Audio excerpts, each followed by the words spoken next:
ॐ श्रुतिस्मृतिपुराणानाम् आलयं करुणालयं नमामि भगवत्पादशङ्करं लोकशङ्करं। त्वमेव माता च पिता त्वमेव बन्धुश्च सखा त्वमेव विद्या द्रविणं त्वमेव सर्वं मम देवदेव। श्रीदक्षिणामूर्तिसुदेशिकेन्द्रं द्वैपायनं सूत्रकृतं मुनीन्द्रं श्रीशङ्करं भाष्यकृतं यतीन्द्रं मद्देशिकञ्चापि नमामि विद्यै। ॐ नमो ब्रह्मादिभ्यो ब्रह्मविद्या सम्प्रदायकर्तृभ्यो वंशऋषिभ्यो महद्भ्यो नमो गुरुभ्यः। सर्वोपप्लवरहितप्रज्ञानगणः प्रत्यगर्तो ब्रह्मैवाहमस्मि। Pranams everyone. So we are in this introduction to Vedanta. We saw the human goals are 4, and the most important goal among those 4 and the only goal that we should have is moksha. Moksha being emotional independence, liberation from all sorrows, and also liberation from the cycle of birth and death. And to attain moksha, Shastras have prescribed sadhanas for every individual. And the sadhanas are broadly classified as 3: Karma Yoga, Upasana Yoga, and Jnana Yoga. Once when an individual comes to Jnana Yoga, he is supposed to have qualified himself to be able to get this jnana.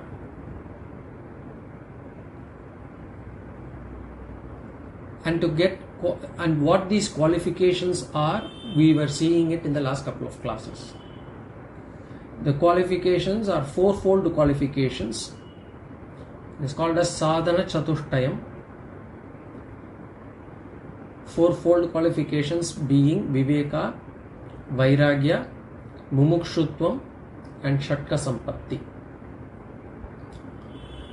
Viveka is the ability to discriminate between what is permanent and what is impermanent.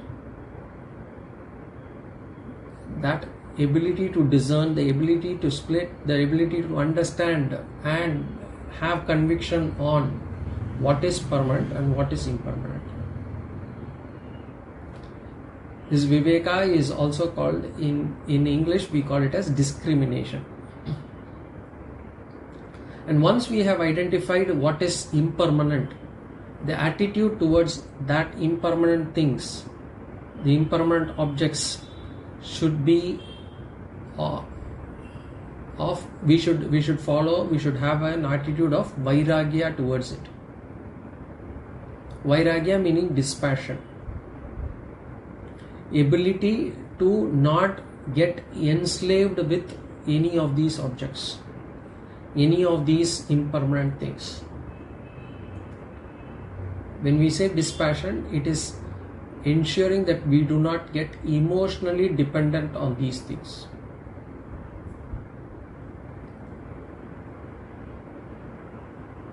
And how do we understand which are the ones which are the ones that we are still having this raga on? At any point of time when our mind gets disturbed, it can be anger, it can be stress, it can be pressure, it can be jealousy, it can be greed. Anytime our mind gets disturbed, we can easily ascertain that to be the cause to be the object, the raga on that object, and the raga or the dvesha on that object. Remember, raga and dvesha come in pairs. So we understand what are the ones that are causing us this mental disturbance, and the Vairagya is about overcoming that.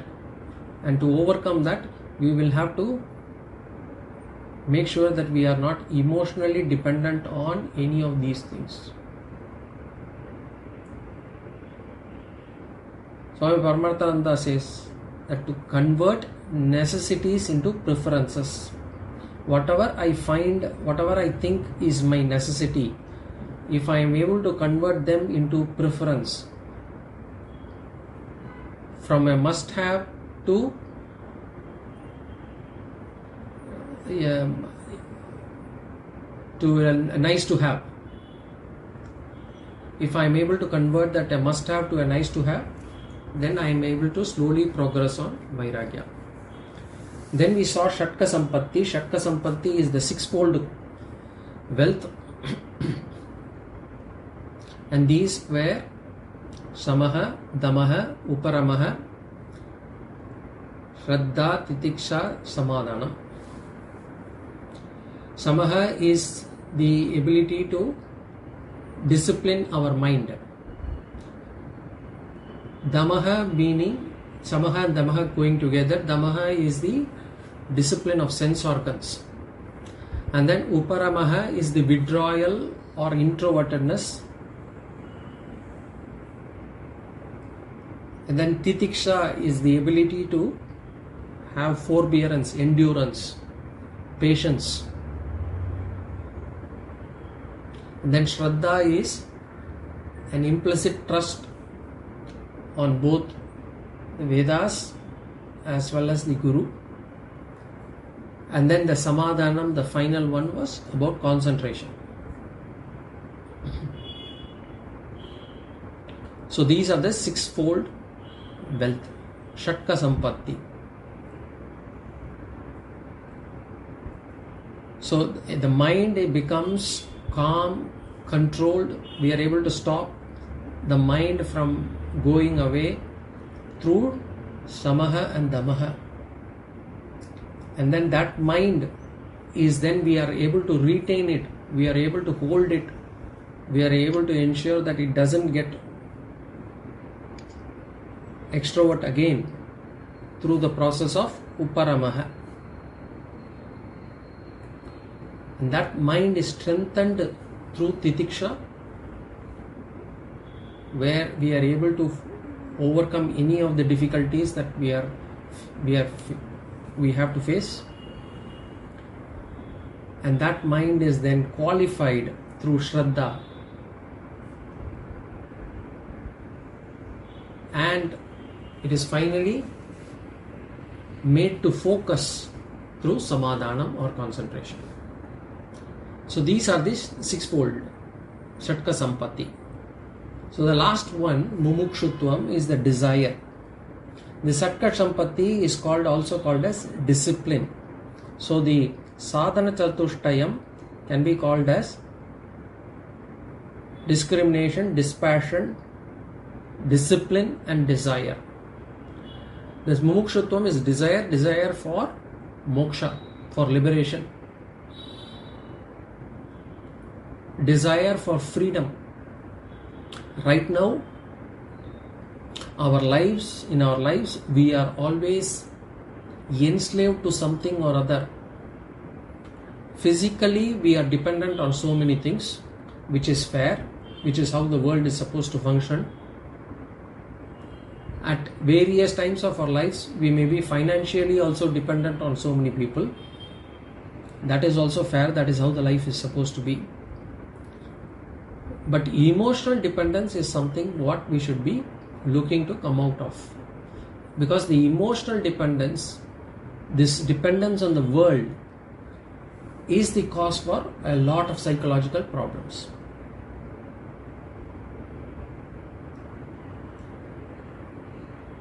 First of all, depending on this world itself is foolish, because if a person who has got Viveka would know that these objects, these relations, these situations are all anityam. We already, if a student who has got good Viveka would know that these are all anityam. So depending on this world is not an intelligent way of living.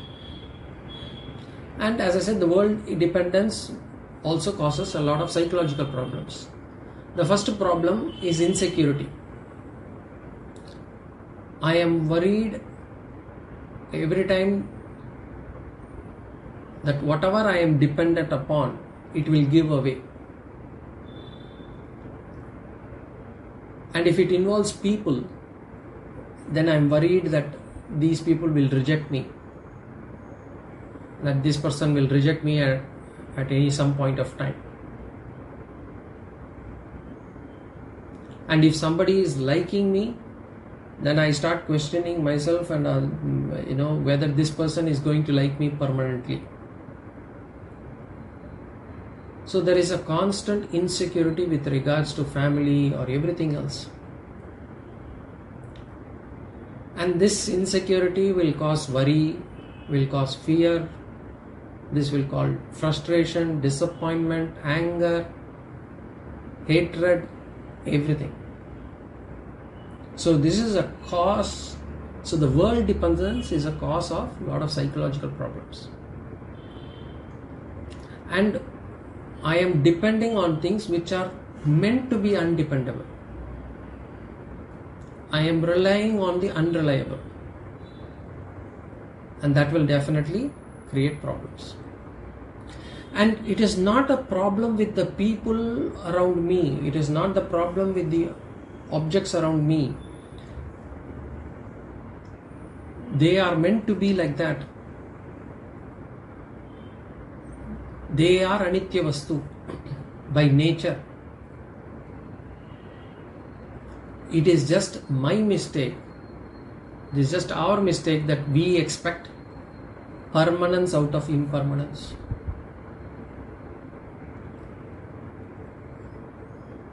And we create expectations in our mind. We expect people to behave in a certain manner. We expect certain things to behave in a certain way. We expect certain things to happen the way we want. But nothing can work the way we want. It may work once or twice, it may not work always. And these wrong expectations that I have on people, objects, situations, and the problems that they cause because of these expectations is called samsara. And mumukshutvam means a strong desire to be free from this samsara.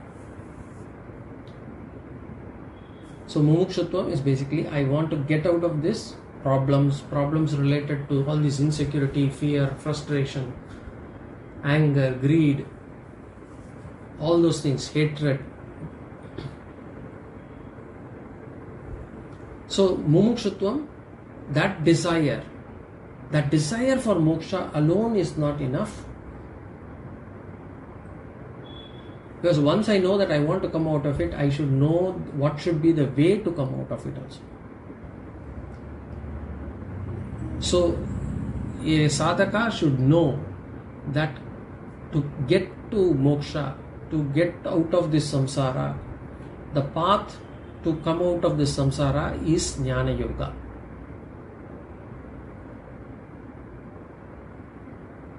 Knowledge about oneself. It is not a knowledge about the other person who is the cause of my problem as I see it. It is about knowledge about the self. Because if the desire is not there, or even if I have the desire and I don't know the right path, then what happens? I will travel from one impermanent thing to another impermanent thing. I will first think that this person is going to give me all the security, all the happiness that I want. Then I realize that this person cannot give me what I want. Then I think then there is another person who can give me this. And then I go and start depending on that person emotionally. And when I start depending on that person emotionally, I soon realize that that person also cannot give me permanent security or happiness. And I will feel cheated, frustrated again. So, if I don't know the right path, or if I don't have a desire for moksha, then I keep relying on these worldly things for my permanent security, permanent happiness. And every time I go there and I actually go from one impermanent thing to another, I'll feel cheated again and again. So when a person decides that I want to come out of this mess, then that desire for freedom is called mumukshutva. That desire for freedom, that desire for moksha is called mumukshutva. So as I said, Viveka will identify that the world is anityam, and then the Shastras will tell you that there is a permanent thing. On the anityam, on the impermanent thing, a sadhaka should have vairagya, and on the permanent principle, a sadhaka should have mumukshutvam, desire. And these fourfold qualifications, sadhana chatushtayam is called as sadhana chatushtayam, and it is a prerequisite for self-enquiry. When a person wants to get on to Jnana Yoga, these four qualifications are mandatory and necessary. Whether we will be able to get qualified 100% on all of them may not be. So even if we have got some amount of percentage, and as long as we are practicing those sadhanas, we can still be called as adhikari, qualified person. And only a qualified person can benefit fully from self-enquiry.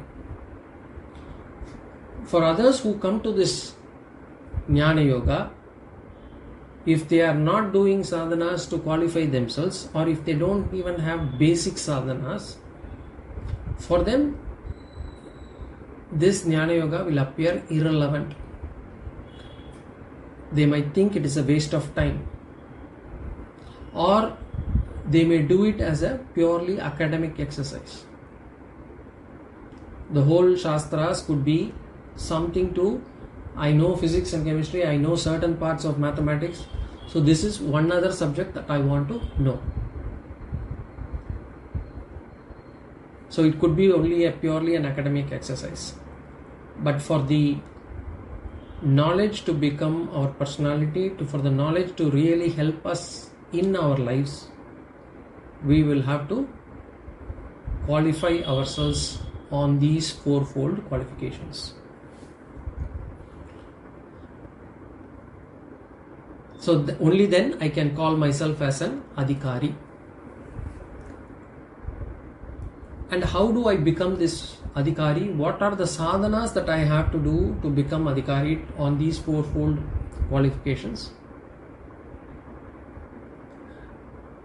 The three qualifications, which is on discrimination, dispassion and desire, basically viveka, vairagya and mukshutvam, they are acquired and nourished by doing karma yoga. Karma yoga, if we follow it as a discipline, it will help us to build on viveka, vairagya and mumukshutva. Karma yoga is the most important discipline because it gets us started on this qualification. Viveka being the first qualification. And then for the other qualifications, Shatka Sampatti, for that we can acquire it through Upasana Yoga. Upasana yoga will give us Samadhi, Shatka Sampatti, Samaha, Damaha, Uparamaha, Titiksha, Shraddha, Samadhanam. And this Karma Yoga and this Upasana Yoga together will make us qualified. It will make us a Sadhana Chatushtaya Sampatti. It will give us the Sadhana Chatushtaya Sampatti and will help us in preparation for Jnana Yoga. So which means Karma Yoga and Upasana Yoga will make us fit for Jnana Yoga. It will make us qualified for Jnana Yoga. So it will give us Jnana Yogyata. And then Jnana Yoga will give us Jnanam, and this Jnanam will give us Moksha. This is the process, these are the steps.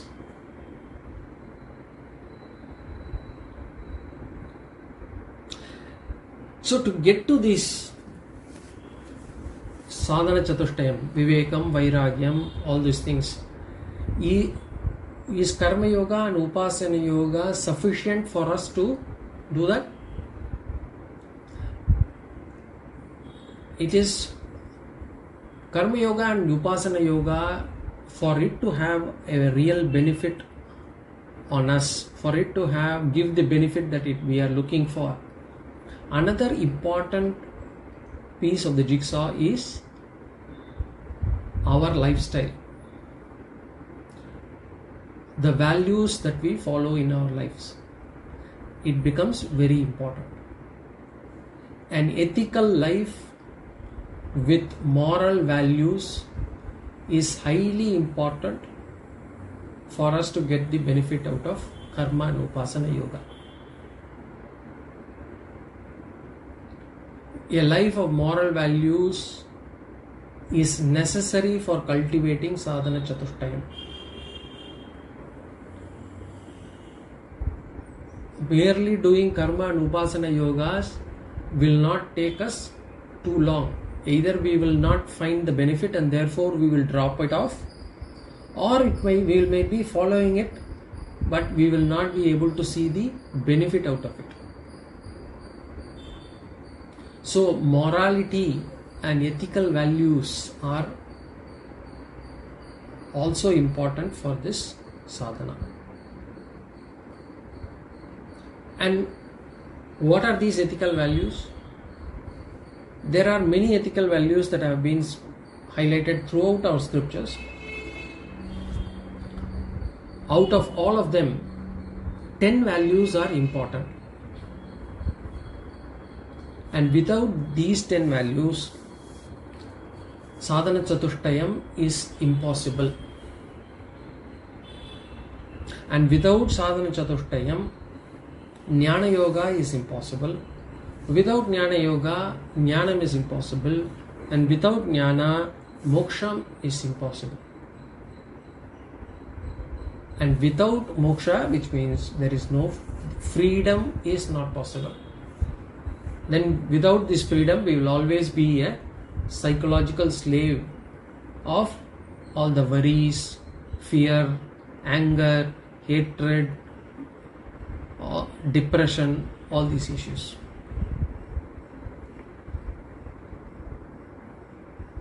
So what are these 10 values? These 10 values are divided into two groups. These are part of Patanjali's Ashtanga Yoga. Patanjali's Ashtanga Yoga, the first two steps are Yama and Niyama. Yama meaning the 5 things to avoid, 5 negatives to be avoided. Niyama means the 5 to be followed, 5 positive things to be followed. So Yama and Niyama. First we will see Yama, the first 5 things to be avoided. Number 1, Himsa Varjanam. Himsa Varjanam, or in other words, if we have to put it positively, ahimsa, non-violence. Himsa Varjana means non-violence. In other words, we can say in a single word, ahimsa. Varjana means avoidance. Avoidance of himsa. Himsa means violence. So avoidance of all forms of violence. All forms of violence, what are the forms? Physical violence, verbal violence, mental violence.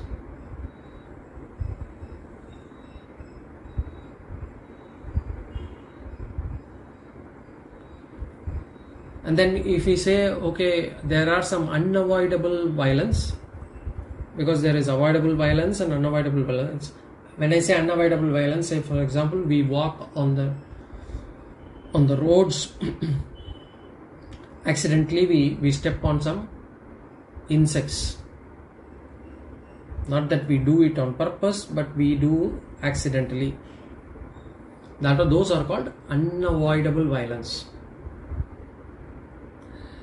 So the scriptures say, for those that are violence which can be classified as avoidable, avoid those violence. Do not do any violence.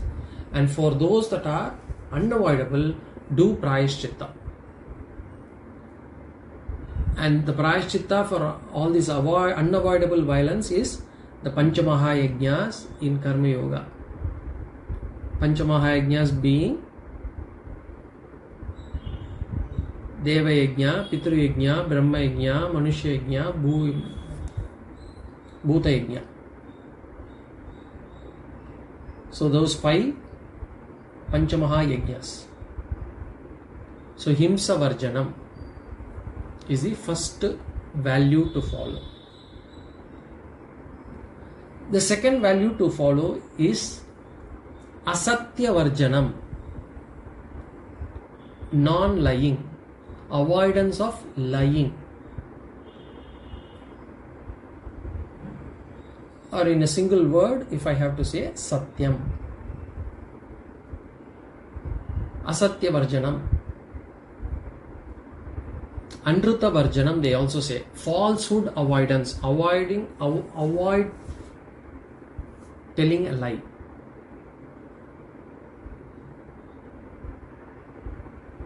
Again, if you can divide the lie into 2, avoidable lies, unavoidable lies, then avoid all avoidable lies, and then with regards to unavoidable lies, do prayashchitta. Again, the Panchamahayajnas.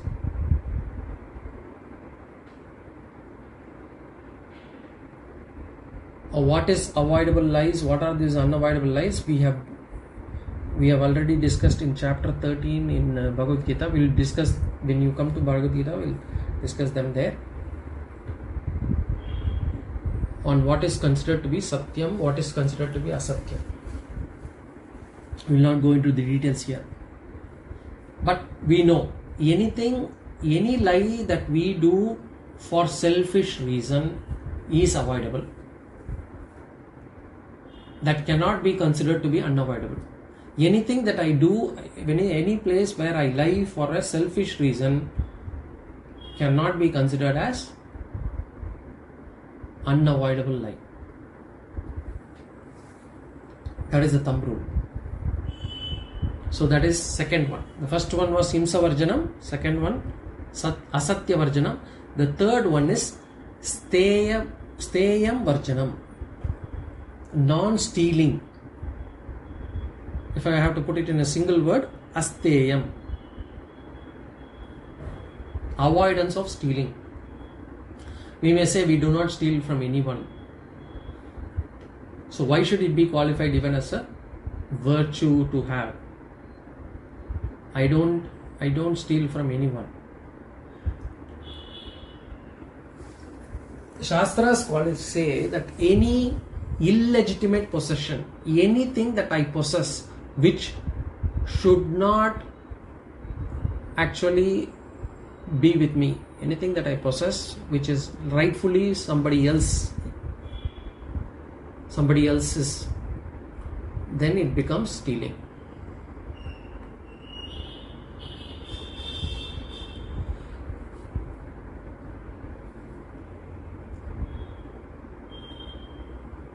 any benefit that I acquire through an illegitimate deal.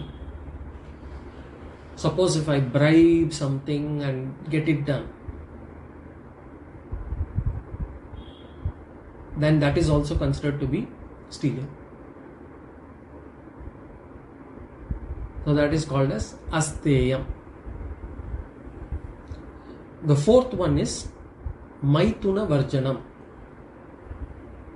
Maithuna varjanam meaning inappropriate sex. If I want to put it in a single word, it is brahmacharya. Maithuna varjanam, maithuna means here in this inappropriate sexual relationship in thought, words and deeds. And varjanam means again avoidance. That is the fourth one. And then the fifth yama, the last one, is parigraha varjanam. Parigraha varjanam means non-possessiveness. And if I have to put it in a single word, aparigraha. Avoidance of non-possessiveness, meaning here avoidance of over-possession, amassing it, hoarding things. I want this, I want that, I want this, I need this. So in terms of looking for things to be with us, or looking to hoard things with us.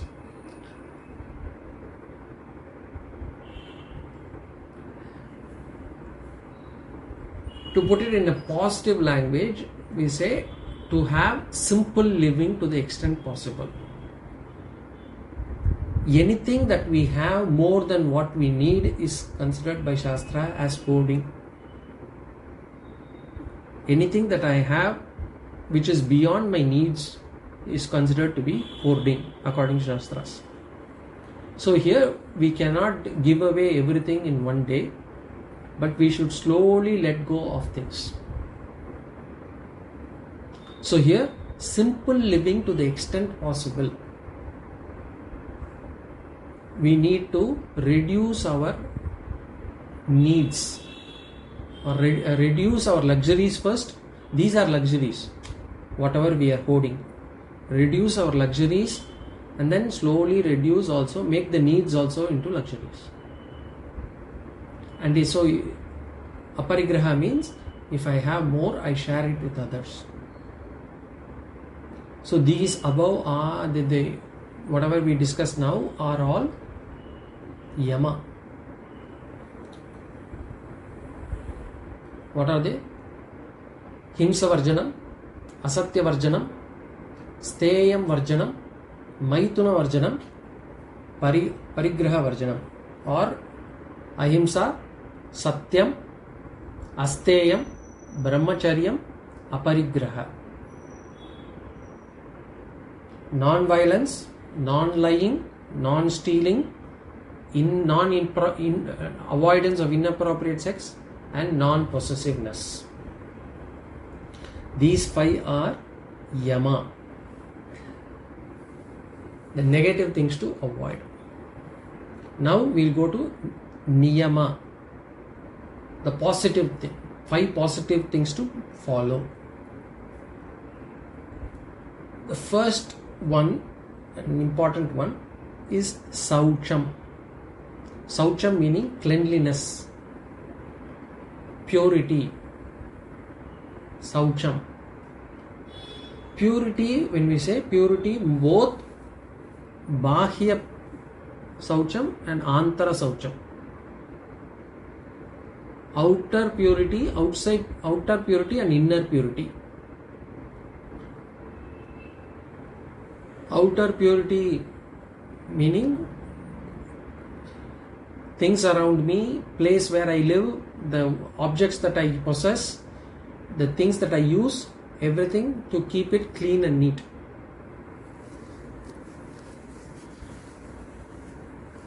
Many of us do that, especially when some visitors come to visit our house. At least put them all, hide it in a place where we do not see. But more importantly, Saucham here also means inner purity, mental purity, the mind to be pure. The mind to be pure as in not having all these negative qualities of Kama, Krodha, Lobha, Moha, Mada, Matsarya. So that is inner purity.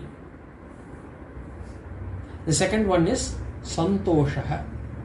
Santoshaha means not happiness. Santoshaha means contentment. Contentment. What is contentment? That anything that I acquire through legitimate means, I feel contented with that.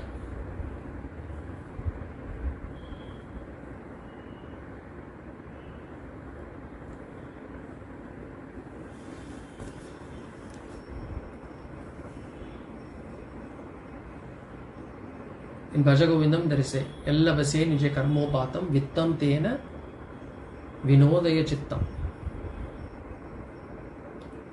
Contentment is to be satisfied with whatever Ishvara has provided me.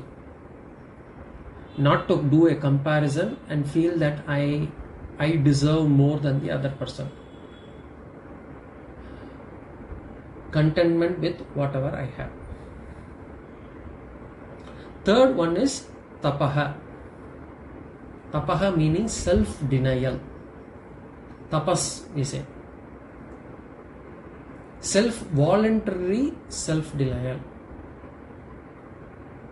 So we have to practice this tapas regularly to master our own sense organs and our own body. Example, we do some fasting, Ekadashi Vrata, Sankadahara Chaturthi Vrata, Thursdays Vrata, Saturday some people fast on Mondays. These vratas are voluntarily giving us some kind of discomfort to be able to overcome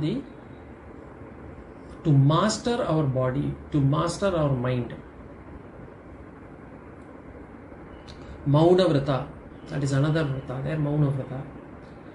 So any vow or any sadhana that I take where I deny myself certain comforts for the purpose of gaining self-mastery is called as tapas. In English it is called as austerity, self-denial, tapaha. So we saw Saucham, Santoshaha, tapaha. The fourth one is Swadhyaya. Swadhyaya meaning scriptural study. Scriptural study is very important for me to know what am I, who am I, where should I go, what is the right thing to follow, everything that the Shastras may have to offer. So that is Swadhyaya. The last one is Pranidhanam. Pranidhanam meaning Ishvara Pranidhanam, surrender to Ishvara. Ishvara Pranidhanam is a very important value to have. Surrender meaning, how do I consider when I have surrendered? I can say that I have surrendered if I am able to accept every experience that life has to offer to me as a gift coming from Ishvara. So accepting every experience as a karma pala, whatever I experience, I should be in a position to accept this as a result of my actions done in the past. and I take it as a gift from Ishvara. Without any resistance, without any cribbing, without any grumbling. If I am able to do that, then I can say I have done Ishvara Pranidhanam. Of course, there are two other qualities for the Ishvara Pranidhanam. I would say three more. One, what is surrender to Ishvara? Number one, my desire should be aligned with Ishvara's desires. As in, I should only desire for things that will be in line with Ishvara's dharma. Number one. Number two, I should not desire for things that are against Ishvara's dharma.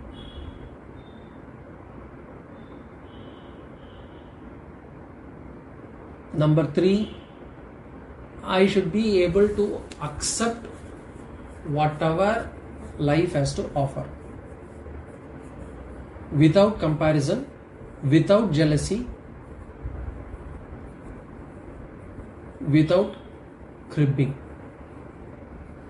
Fourth, I should be able to see the positive things in what I am getting. I should be always looking for the silver lining. Whatever experience I get, I should be in a position to appreciate Ishvara's grace on me. Thank God, thank Ishvara, I should be able to look into the positives of what I get. Even in a negative situation, even in a painful situation, I should thank him. It could have been worse. That is when we can say we have surrendered to Ishvara. So that is Ishvara Pranidhanam. So those are the 5 niyamas. Saucham, Santosha, Tapaha, Swadhyaya, Ishvara Pranidhanam. First one was Yama. The first 5 negative qualities that to avoid are Yama, and these are Niyama. As I said, these are from Patanjali's Ashtanga Yoga. Yama, Niyama, Asana, Pranayama, Pratyahara, Dharana, Dhyana, Samadhi. Those Ashtanga Yogas, the first 2 limbs are Yama and Niyama. Those are important values we have to follow. So with these 10 values, and if we are able to do Karma Yoga, Upasana Yoga, we become qualified for Jnana. And then the Jnana Yoga, once we go in, it is a question of mere few sentences for us to realize that Aham Brahmasmi. And then we are able to get liberated from this samsara. So this is, we have seen qualifications. Any questions so far on these Sadhana Chatushtayam or this Yama and Niyama? The next section onwards, because I want to, or any questions so far on whatever we have discussed so far, because from next topic we are going into the crux of Vichara on Jiva. We will do Jiva Vichara. This is the crux of Jnana Yoga that we will be discussing. Who am I is what is going to be discussed in the next topic. Jiva Vichara. Who is Jiva? That will be discussed in the next topic. So before we go there, I just want to take any questions if there are.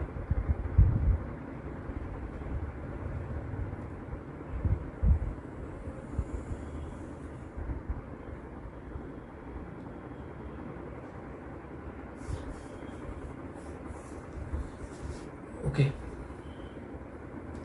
There are no questions, then we'll get on to Jiva Vichara.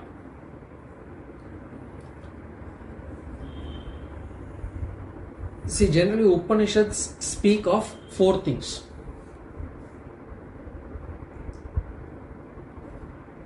Any Upanishad probably speaks of 4 things. The first one is Jiva Vichara, knowledge about self, the individual. Who is the individual? Number 1. The second one is Ishvara Vichara, the knowledge about Ishvara. Who is or what is Ishvara? That is the second topic that will be covered generally. Then the third topic that will be covered is Jiva Ishvara Sambandha Vichara, the knowledge about the relationship between Jiva and Ishvara. So there is Jiva, there is this Ishvara, what is their relationship? And then finally Phala Vichara, Phala meaning for a mukti, once you get moksha, what is the benefit of this moksha? Why should I strive for moksha? Unless I know what is the benefit that I am going to get, many people will not even start. There is no need to start unless I know what is the benefit, which is fair. So the Upanishads also give us what is the phalam, what is the benefit. Now, what does Upanishad talk about Jiva? Who is Jiva? We will see it briefly here. Now, Jiva is used to the reference I. We use the reference I. Whoever is alive is Jiva. Whoever is alive is called as Jiva. Jivati iti Jivaha. That is how Jiva is defined. Jivati, whoever is alive is Jiva. So which means all living organisms is called as Jiva. But in the case, in our topics, in our discussions, we refer to humans, because only human beings are capable of studying Upanishads, studying Shastras and attaining moksha. So whenever we say Jiva here, although Jiva as a term can refer to any living being, here we are referring to humans. And what is this Jiva? What is a Jiva made of? Shastra says that Jiva is a mixture of 2 principles. Jiva is a mixture of 2 principles, or in we say Tattva, Tattvam. In Tamil we say Tattvam, Tattva. 2 Tattvas. One is, or principles. One is Chetana principle and the other one is Achetana principle. Chetana Tattva and Achetana Tattva. Chetana Tattva means consciousness awareness principle. Consciousness or awareness principle. And then Achetana means inert principle or Jadam. We say Jadam. In Tamil also we say Jadam mari okandirukka. Why are you sitting like a Jada? Meaning you are inert. So Jiva is made of these 2 principles. So whenever I say I am walking, I am eating, I am listening, that I refers to the Chetana aspect, the consciousness principle aspect, that knowledge principle. Because when I say I am walking, I am eating, I am listening, it is not a Jadam cannot do these things. So the Achetana principle will not be able to do these things. It is only the Chetana principle is capable of doing these things. So I know that as a Jiva, I am not an inert object like a table or a chair.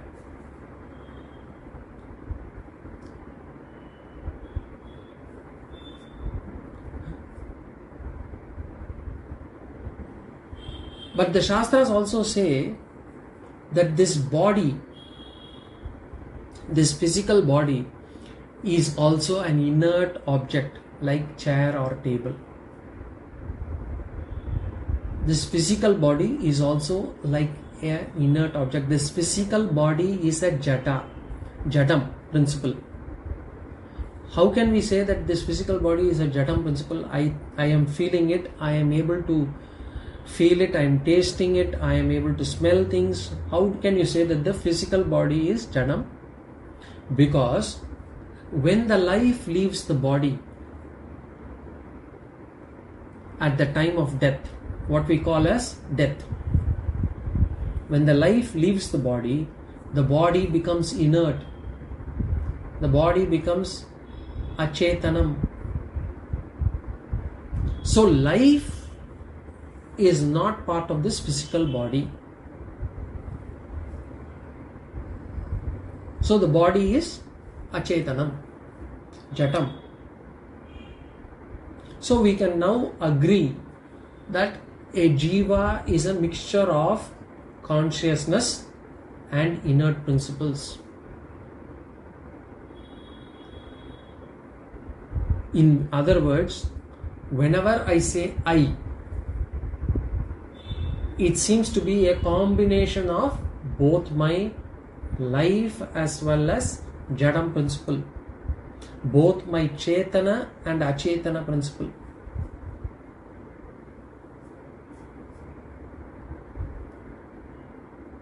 So we are able to accept what Shastra says.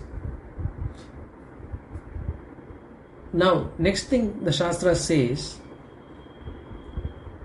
it calls the consciousness principle, this Chetana principle, to be Atma. It calls that as Atma.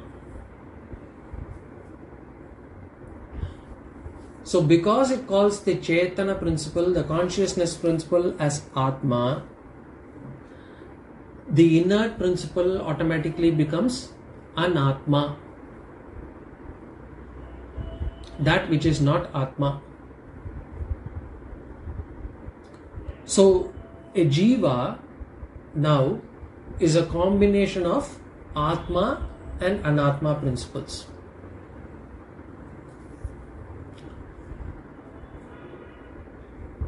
I hope you are all with me in line until here, because after this we will be going much deeper now.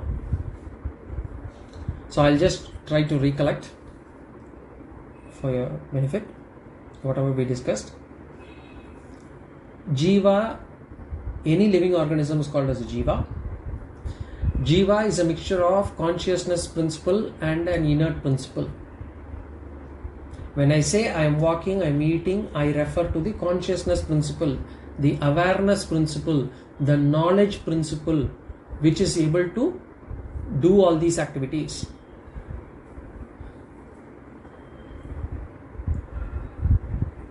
But I also know that my physical body is inert, because when the life leaves this physical body at the time of death, this body becomes inert, which means the Jiva principle and the inert principle together is a combination of what I refer to as I.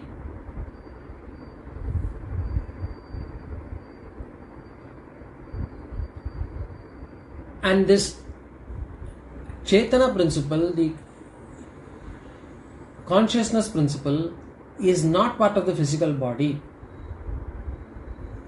That much we have seen. And this consciousness principle is called as Atma. The inert principle is called as Anatma. Atma is consciousness principle, Anatma is Jadam principle. Now let us look into the Anatma, do a vichara on the Anatma principle.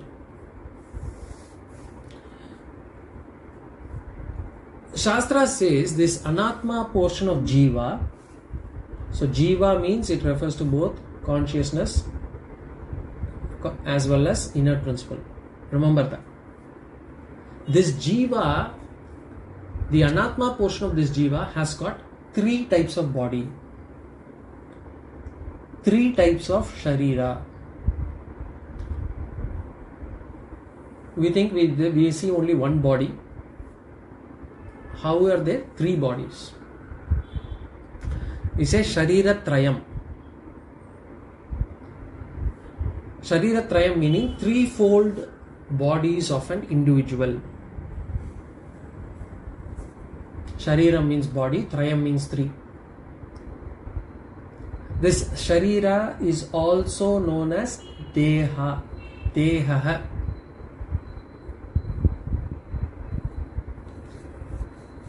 That's why we say when the body dies, we say Dehanta.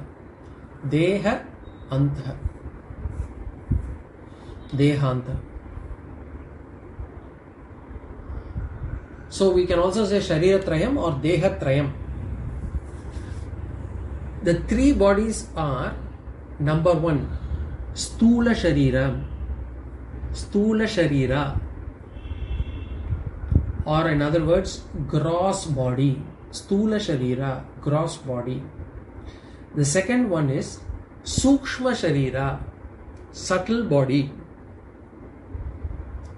Sukshma Sharira, subtle body. The last one, Karana Sharira, or in other words, causal body. Karana meaning causal, Sukshma meaning subtle, Stula meaning physical or gross. Stula Sharira, Sukshma Sharira, Karana Sharira. Gross or physical body, subtle body, causal body. We will do vichara on all these 3 types of bodies in the next class. Any questions so far? Okay. We'll see more in the next class. Om Purnamadah Purnamidam Purnat Purnamudachyate Purnasya Purnamadaya Purnameva Vashishyate. Om Shanti Shanti Shanti. Swasti Prajabhyah Paripalayantam Nyayena Margena Mahim Mahishaha. Gobramane Bhyo Shubhamastu Nityam Loka Samasta Sukhino Bhavantu. Hari Om Shri Guru Bhyo.